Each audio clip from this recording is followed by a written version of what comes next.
My name is Joshua Holo, and I'm the Dean of the Jack H. Skirball campus of the Hebrew Union College Jewish Institute of Religion here in Los Angeles.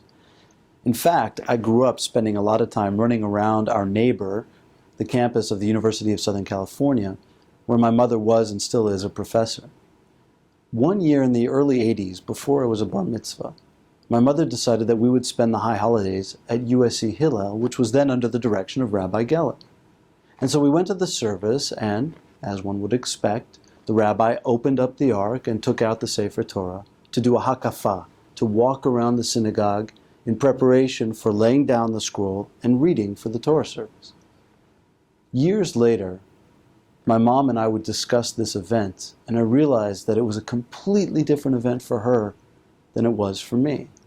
For me, a young boy growing up in the San Fernando Valley in the 70s, 80s, and Jewish community of Los Angeles, seeing a woman rabbi wasn't actually a particularly remarkable event, or seeing her read from the Sefer Torah.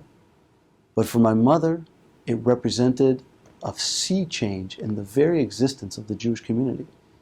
She had grown up in the North Shore of Chicago, and she wasn't even allowed to have a bat mitzvah. In that conversation with my mother, we straddled one of the major changes in all of Jewish civilization, the elevation of women to their rightful place as leaders of the Jewish people. And in that one event in the high holidays in the early 80s, we actually witnessed it together in our lifetime, my mother and me. And now, what a privilege. I get to work with Rabbi Geller as my colleague here in Los Angeles in the Jewish community and serving the Hebrew Union College Jewish Institute of Religion together.